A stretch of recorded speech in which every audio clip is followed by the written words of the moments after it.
Hi friends, welcome to KKTV Kannada YouTube channel. Africa ಇದು ಪ್ರಪಂಚದ ಅತ್ಯಂತ ಕುತೂಹಲಕಾರಿಯಾದ ಆವಿಷ್ಕಾರಗಳಿಂದ ಕೂಡಿದೆ. ಈ ಖಂಡದಲ್ಲಿ ಎಷ್ಟು ರಹಸ್ಯಗಳು ಅಡಗಿವೆ ಅನ್ನೋದನ್ನ ಕೇಳಿದ್ರೆ ನಿಜವಾಗ್ಲೂ ಆಶ್ಚರ್ಯ ಆಗುತ್ತೆ. ಈ ಪ್ರಕೃತಿಯ ಆಳವಾದ ರಹಸ್ಯಗಳು ಆಫ್ರಿಕಾ ಖಂಡವನ್ನೇ ಯಾಕೆ ಆಯ್ಕೆ ಮಾಡಿದೆ ಅಂತ ಯಾವಾಗಲಾದರೂ ಆಲೋಚನೆ ಮಾಡಿದ್ದೀರಾ? ಪ್ರಪಂಚದ ಆಲೋಚನಾ ವಿಧಾನವನ್ನೇ ಬದಲಾಯಿಸಿದ ರಹಸ್ಯ ಆವಿಷ್ಕರಣೆಗಳ ಬಗ್ಗೆ ಇವತ್ತಿನ ವಿಡಿಯೋದಲ್ಲಿ ತಿಳ್ಕೊಳ್ಳೋಣ. ಹೋಮೋ ನಾಲಡಿ. ಶಾಸ್ತ್ರಜ್ಞರು ಅನೇಕ ವರ್ಷಗಳಿಂದ ಹ್ಯೂಮನ್ ಎವಲ್ಯೂಷನ್ ಬಗ್ಗೆ ಸಂಶೋಧನೆಗಳನ್ನು ಮಾಡಿ ನಮ್ಮ ಹುಟ್ಟು ಮತ್ತು ಮಾರ್ಪಾಡುಗಳ ಬಗ್ಗೆ ಒಂದು ಸೀಕ್ವೆನ್ಸನ್ನು ರೆಡಿ ಮಾಡ್ತಾರೆ. ಈ ವಿಧವಾಗಿ ಕೊನೆಗೆ ನಾವು ಇವತ್ತಿನ ಆಧುನಿಕ ಮಾನವರಾಗಿ ಅಂದರೆ ಹೋಮೋಸೇಫಿಯನ್ಸ್ ಆಗಿ ಮಾರ್ಪಾಡಾಗಿದ್ದೇವೆ. 2013ರಲ್ಲಿ ದಕ್ಷಿಣ ಆಫ್ರಿಕಾದ ಗುಹೆಯಲ್ಲಿ ಒಂದು ಸಂಶೋಧನೆ ನಡೆಯುತ್ತೆ.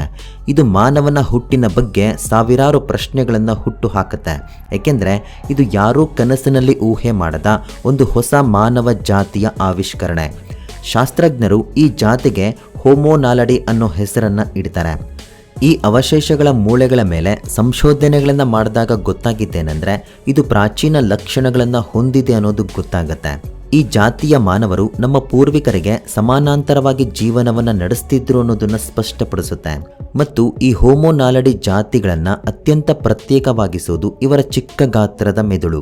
ಏಕೆಂದರೆ ನಮ್ಮ ಮೆದುಳಿಗೆ ಹೋಲಿಸಿ ನೋಡಿದ್ರೆ 1/3 ಭಾಗದಷ್ಟಿರುತ್ತೆ. ಆದರೆ ಇವರ ಕೈಕಾಲುಗಳನ್ನು ಗಮನಿಸಿದ್ರೆ ನಮ್ಮ ಹಾಗೆ ಕ್ಲಿಷ್ಟಕರ ಕೆಲಸಗಳನ್ನು ಮಾಡುವ ಸಾಮರ್ಥ್ಯವನ್ನು ಹೊಂದಿದ್ರು ಅನ್ನೋದು ಗೊತ್ತಾಗುತ್ತೆ. ಆದರೆ ಈ ಜಾತಿಗೆ ಸೇರಿದ ತುಂಬ ಜನ ಒಂದೇ ಗುಹೆಯಲ್ಲಿ ಹೇಗೆ ಸತ್ತೋದ್ರು ಅನ್ನೋದು ಇವತ್ತಿಗೂ ಮಿಸ್ಟರಿಯಾಗಿ ಉಳಿದಿದೆ. Alien sky blue stone. ಗ್ರಹಾಂತರವಾಸಿಗಳು ಇದ್ದಾರೆ ಅನ್ನೋದಕ್ಕೆ ಸಾಕ್ಷಿಯಾಗಿ ಈ ನೀಲಿ ಕಲ್ಲುಗಳು ನಿಲ್ಲುತ್ತೆ. ಇವನ್ನ ಏಲಿಯನ್ ಸ್ಕೈ ಬ್ಲೂ ಸ್ಟೋನ್ ಅಂತ ಕರೀತಾರೆ. 1990ರಲ್ಲಿ ಇಟಾಲಿಯನ್ ಜಿಯೋಲಾಜಿಸ್ಟ್ ಮತ್ತು ಆರ್ಕಿಯಾಲಜಿಸ್ಟ್ ಏಂಜಿಲೋ ಪಿಟೋನಿ ಪಶ್ಚಿಮ ಆಫ್ರಿಕಾದ ಸಿಯೆರಾ ಲಿಯೋನ್ನಲ್ಲಿ ಕೆಲಸ ಮಾಡ್ತಿದ್ದ ಫುಲಾ ಜನಾಂಗದವರ ಹತ್ರ ಈ ನೀಲಿ ಕಲ್ಲುಗಳನ್ನು ಪಡೆದುಕೊಳ್ತಾರೆ. ಈ ಕಲ್ಲುಗಳನ್ನು ಆಕಾಶದಿಂದ ಬಂದ ವ್ಯಕ್ತಿಗಳು ನಮ್ಮ ಪೂರ್ವಜರಿಗೆ ಕೊಟ್ಟಿದ್ದಾರೆ ಅಂತ ಹೇಳ್ತಾರೆ. ಹಾಗಾಗಿ ಏಂಜಿಲೋ ಪಿಟೋನಿ ಈ ಕಲ್ಲಿನ ಸ್ಯಾಂಪಲನ್ನು ಯುರೋಪ್ನಲ್ಲಿರುವ ಲ್ಯಾಬ್ಗೆ ಕಳಿಸ್ಕೊಡ್ತಾರೆ. ಅಲ್ಲಿ ಎಲ್ಲರೂ ಈ ನೀಲಿ ಕಲ್ಲನ್ನು ನೋಡಿ ಶಾಕ್ ಆಗ್ತಾರೆ. ಏಕೆಂದರೆ ಈ ಕಲ್ಲಿನಲ್ಲಿರುವ ಮಿನರಲ್ಸ್ ನಮ್ಮ ಭೂಮಿ ಮೇಲಿರುವ ಯಾವ ಖನಿಜದ ಜೊತೆ ಮ್ಯಾಚ್ ಆಗ್ತಿಲ್ಲ. ಸಾಕಷ್ಟು ಸಂಶೋಧನೆಗಳನ್ನು ಮಾಡಿದ್ರೂ ಈ ಕಲ್ಲು ಯಾಕೆ ನೀಲಿಯಾಗಿದೆ ಅನ್ನೋದು ಗೊತ್ತಾಗಲಿಲ್ಲ. ಅಷ್ಟೇ ಅಲ್ಲ, ಈ ಕಲ್ಲುಗಳು ವಿಪರೀತವಾದ ಬಿಸಿಗೆ ಮತ್ತು ಯಾವುದೇ ಆಸಿಡ್ ರಿಯಾಕ್ಷನ್ ಆಗದೆ ಪ್ರತ್ಯೇಕವಾಗಿದೆ. ಹಾಗಾದರೆ ಈ ಕಲ್ಲುಗಳನ್ನು ಫುಲಾ ಜನಾಂಗದವರಿಗೆ ಕೊಟ್ಟಿದ್ದು ನಿಜವಾಗ್ಲೂ ಏಲಿಯನ್ಸಾ? ಅಥವಾ ಈ ಕಲ್ಲುಗಳ ಹಿಂದೆ ಇರುವ ಮಿಸ್ಟರಿಯನ್ನು ಅರ್ಥ ಮಾಡಿಕೊಳ್ಳುವಷ್ಟು ಸೈನ್ಸ್ ಅಭಿವೃದ್ಧಿ ಆಗಿಲ್ವಾ? ಉತ್ತರ ನಿಗೂಢವಾಗೇ ಇದೆ. ಡೈನೋಸಾರ್ ಎಂಬಿರೋಸಾರಸ್ ರಾತಿ. ನಿಮಗೆ ಗೊತ್ತಾ, ಅತ್ಯಂತ ಪುರಾತನವಾದ ಡೈನೋಸಾರ್ ಪಳೆಯುಳಿಕೆ ಆಫ್ರಿಕಾದ ಜಿಂಬಾಬ್ವೆಯಲ್ಲಿ ಸಿಗುತ್ತೆ. ಇದಕ್ಕೆ ಎಂಬಿರೋಸಾರಸ್ ರಾತಿ ಅಂತ ಹೆಸರನ್ನು ಇಡ್ತಾರೆ. ಜುರಾಸಿಕ್ ಪೀರಿಯಡ್ನಲ್ಲಿ ಜಿಂಬಾಬ್ವೆಯಲ್ಲಿ ಬಹಳಷ್ಟು ಡೈನೋಸಾರ್ಗಳು ಇದ್ದುವು ಅನ್ನೋದು ಗೊತ್ತಾಗುತ್ತೆ. ಇನ್ನು ಇದರ ಲಕ್ಷಣಗಳ ಬಗ್ಗೆ ಮಾತಾಡೋದಾದರೆ ಇದು ಒಂದು ಚಿಕ್ಕ ಶಾಕಾಹಾರ ಡೈನೋಸಾರ್. ಇದರ ಎತ್ತರ 6 ಅಡಿ, ತೂಕ ಸುಮಾರು 28 kg. ತನ್ನ ಉದ್ದವಾದ ಕತ್ತನ್ನು ಬಳಸಿ ಗಿಡಗಳ ಎಲೆಗಳನ್ನು ಆಹಾರವಾಗಿ ಸೇವನೆಯನ್ನು ಮಾಡ್ತಾ ಇತ್ತು. ಡೆಡ್ ವಿಲೆ. ಈ ಒಣಗಿದ ಮರಗಳನ್ನು ಒಂದ್ಸಲ ನೋಡಿ. ನಮೀಬಿಯಾ ಮರುಭೂಮಿಯಲ್ಲಿರುವ ಈ ಮರಗಳು ರಾತ್ರಿ ಹೊತ್ತು ಯಾರನ್ನಾದರೂ ಸರಿ ಭಯಭೀತಗೊಳಿಸುತ್ತೆ. ಆದರೆ ಸತ್ಯ ಏನೆಂದರೆ 900 ವರ್ಷಗಳ ಹಿಂದೆ ಈ ಪ್ರದೇಶ ಹಚ್ಚ ಹಸಿರಿನಿಂದ ಜೀವಿಗಳಿಂದ ತುಂಬಿತ್ತು ಅನ್ನೋದನ್ನ ನಾವು ನಂಬಲೇಬೇಕು. ಆದರೆ ಕಾಲಕ್ರಮೇಣ ಇಲ್ಲಿನ ವಾತಾವರಣದ ಬದಲಾವಣೆಯಿಂದ ಇದು ಮರುಭೂಮಿಯಾಗಿ ಬದಲಾಗುತ್ತೆ. ಸರಿ, ಇಲ್ಲಿ ನಿಮಗೆ ಒಂದು ಡೌಟ್ ಬರುತ್ತೆ. ಅದೇನೆಂದರೆ 900 ವರ್ಷಗಳಿಂದ ಇಲ್ಲಿ ಪ್ರತಿಯೊಂದು ನಾಶವಾಗಿರಬೇಕಾದ್ರೆ ಈ ಗಿಡ ಮರಗಳು ಯಾಕೆ ಡಿಕಂಪೋಸ್ ಆಗಲಿಲ್ಲ ಅಂತ. ಶಾಸ್ತ್ರಜ್ಞರ ಪ್ರಕಾರ ಇಲ್ಲಿನ ವಾತಾವರಣ ಎಷ್ಟು ಕಠಿಣವಾಗಿ ಬದಲಾಯಿತು ಅಂದರೆ ಅದು ಈ ಗಿಡಗಳನ್ನು ಕೊಳೆಯೋದಕ್ಕೆ ಬಿಡಲೇ ಇಲ್ಲ. ಇಲ್ಲಿನ ಪರಿಸ್ಥಿತಿಯನ್ನು ನೋಡಿದ್ರೆ ನಮ್ಮ ಭೂಮಿ ಮೇಲೆ ದಿನದಿಂದ ದಿನಕ್ಕೆ ಮಾಲಿನ್ಯ ಹೆಚ್ಚಾಗ್ತಾನೆ ಇದೆ. ಮುಂಬರುವ ದಿನಗಳಲ್ಲಿ ಇಡೀ ಭೂಮಿಯ ಪರಿಸ್ಥಿತಿ ಹೀಗೆ ಆಗುತ್ತೆ ಅನ್ನೋ ಆಲೋಚನೆಯ ಜೊತೆ ಭಯವನ್ನು ಕೂಡ ಉಂಟು ಮಾಡುತ್ತೆ. Eye of Sahara and lost city of Atlantis. ಮೌರಿಟೋನಿಯಾದ ಸಹಾರಾ ಮರುಭೂಮಿ ಮಧ್ಯದಲ್ಲಿರುವ ನೀಲಿ ಕಣ್ಣಿನ ರೀತಿಯ ನಿರ್ಮಾಣ ಭೌಗೋಳಿಕ ಅದ್ಭುತಗಳಲ್ಲಿ ಒಂದು. 50 ಕಿಲೋಮೀಟರ್ ವ್ಯಾಸದಲ್ಲಿ ರಚನೆ ಆಗಿರುವ ಕಣ್ಣಿನಂತಹ ನೀಲಿ ಬಣ್ಣದ ನಿರ್ಮಾಣ ನಮಗಷ್ಟೇ ಅಲ್ಲ, ಶಾಸ್ತ್ರಜ್ಞರಿಗೂ ಆಶ್ಚರ್ಯವನ್ನು ಉಂಟು ಮಾಡುತ್ತೆ. ಇದನ್ನು ನಿರ್ಮಾಣ ಮಾಡಿದವರು ಯಾರು, ಯಾವಾಗ ನಿರ್ಮಾಣ ಮಾಡಿದ್ರು ಅನ್ನೋದು ಗೊಂದಲವಾಗೇ ಇದೆ. ಈ ಅದ್ಭುತವನ್ನ ಅಂತರಿಕ್ಷದಿಂದ ನೋಡುವಷ್ಟು ವಿಶಿಷ್ಟವಾಗಿದೆ ಅನ್ನೋದು ಗೊತ್ತಾದ್ರೆ ನಿಜವಾಗ್ಲೂ ಶಾಕ್ ಆಗುತ್ತೆ.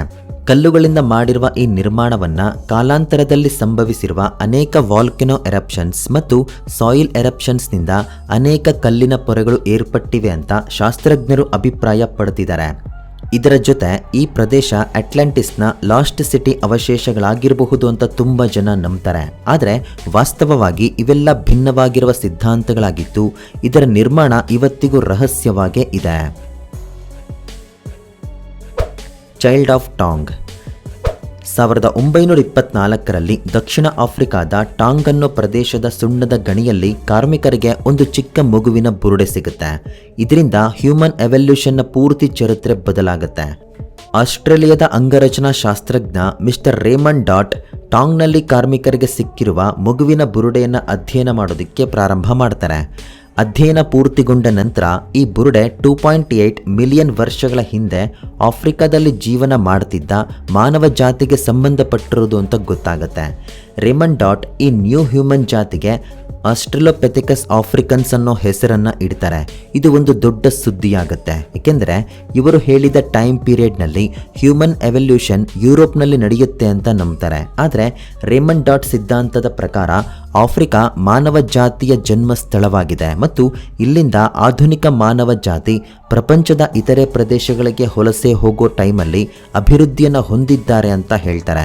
ಹಾಗೆ ಈ ರೇಮಂಡ್ ಡಾಟ್ ಈ ಸಿದ್ಧಾಂತಗಳನ್ನೆಲ್ಲ ಇಮೇಜಿನರಿ ಕಾನ್ಸೆಪ್ಟ್ ಅಂದರೆ ಊಹೆ ಮಾಡಿಕೊಂಡು ಹೇಳ್ತಾ ಇಲ್ಲ. ಟಾಂಗ್ನಲ್ಲಿ ಸಿಕ್ಕ ಬುರುಡೆ ಈ ಸಿದ್ಧಾಂತ ಸರಿಯಾಗಿದೆ ಅಂತ ದೃಢೀಕರಿಸುತ್ತೆ. ಏಕೆಂದರೆ ಆ ಬುರುಡೆಯ ಮೆದುಳಿನ ಪರಿಮಾಣ, ಹಲ್ಲುಗಳು ಮತ್ತು ನಮೂದಿಸಿರುವ ಟೈಮ್ಗೆ ಅನ್ವಯವಾಗುತ್ತೆ. ಇದರ ನಂತರ 1936ರಿಂದ 1947ರವರೆಗೆ ದಕ್ಷಿಣ ಆಫ್ರಿಕಾದಲ್ಲಿ ಅನೇಕ ಆಸ್ಟ್ರಲೋಪೆಥೆಕಸ್ ಅವಶೇಷಗಳು ಸಿಗುತ್ತೆ. ಇದು ಕೊನೆಗೆ ಡಾಟ್ನ ಸಿದ್ಧಾಂತ ಸರಿಯಾಗಿದೆ ಅಂತ ಮತ್ತು ಮಾನವನ ಮೂಲ ಇರೋದು ಆಫ್ರಿಕಾದಲ್ಲಿ ಅಂತ ನಿರೂಪಿಸುತ್ತೆ. ಬುರ್ಕಿನಾ ಫಾಸೋ. ಕ್ರೊಕೊಡೈಲ್ಸ್ ಅನ್ನೋದು ಈ ಪ್ರಪಂಚದ ಅತ್ಯಂತ ಅಪಾಯಕಾರಿ ಪ್ರಾಣಿಗಳು. ಬುರ್ಕಿನಾ ಫಾಸೋದ ಬಸೂಲ್ ವಿಲೇಜ್ನಲ್ಲಿರುವ ಕ್ರೊಕೊಡೈಲ್ಸ್ ಅಲ್ಲಿನ ಮನುಷ್ಯರ ಜೊತೆ ಸ್ನೇಹವನ್ನು ಮಾಡುತ್ತೆ. ಅಷ್ಟೇ ಅಲ್ಲ, ಅಲ್ಲಿನ ಮಕ್ಕಳ ಜೊತೆ ಆಟ ಆಡುತ್ತವೆ. ಈ ವಿಷಯ ಕೇಳಿದ್ರೆ ಆಶ್ಚರ್ಯ ಆಗುತ್ತೆ. ಮನುಷ್ಯನ ಮತ್ತು ಮೊಸಳೆಗಳ ಮಧ್ಯದಲ್ಲಿರುವ ಸ್ನೇಹಕ್ಕೆ ಇತಿಹಾಸನೇ ಇದೆ. 15ನೇ ಶತಮಾನದಲ್ಲಿ ಈ ಪ್ರದೇಶದಲ್ಲಿ ಬರಗಾಲದಿಂದ ನೀರಿಲ್ಲದೆ ಜನ ಸಾಯೋ ಸ್ಥಿತಿಗೆ ಬರ್ತಾರೆ. ಆಗ ಅಲ್ಲಿರುವ ಮೊಸಳೆಗಳು ಜನರಿಗೆ ಸಹಾಯವನ್ನು ಮಾಡುತ್ತೆ. ಅವರನ್ನ ನೀರಿರುವ ಮೂಲದ ಹತ್ರ ಕರ್ಕೊಂಡು ಹೋಗುತ್ತೆ. ಇದಾದ ನಂತರ ಅಲ್ಲಿರುವ ಮನುಷ್ಯರು ಮತ್ತು ಮೊಸಳೆಗಳ ಮಧ್ಯೆ ಸ್ನೇಹ ಬೆಳೆಯುತ್ತೆ. ಅದೇ ರೀತಿ ಅಲ್ಲಿನ ಜನ ಮೊಸಳೆಗಳನ್ನು ತಮ್ಮ ಸ್ನೇಹಿತರಂತೆ ಅವುಗಳ ರಕ್ಷಣೆಯನ್ನು ಮಾಡ್ತಿದ್ದಾರೆ. ಮೊಸಳೆ ಸತ್ತೋದ್ರೆ ಅದರ ಅಂತ್ಯಕ್ರಿಯೆಯನ್ನು ಕೂಡ ಮಾಡ್ತಿದ್ದಾರೆ. ಮನುಷ್ಯರ ರೀತಿಯೇ ಮೊಸಳೆಗಳನ್ನು ಸಮಾಧಿಯಲ್ಲಿ ಹೂಳ್ತಾರೆ. ಸೊ ಇದು ಫ್ರೆಂಡ್ಸ್ ಇವತ್ತಿನ ವಿಡಿಯೋ. ಈ ವಿಡಿಯೋ ನಿಮಗೆ ಇಷ್ಟ ಆದರೆ ಖಂಡಿತ ಒಂದು ಲೈಕ್ ಕೊಟ್ಟು ನಮಗೆ ಸಪೋರ್ಟ್ ಮಾಡಿ ಅಂತ ಹೇಳ್ತಾ ಮುಂದಿನ ವಿಡಿಯೋದಲ್ಲಿ ಮತ್ತೆ ಭೇಟಿಯಾಗೋಣ. ಅಲ್ಲಿವರೆಗೂ ನಮಸ್ಕಾರ.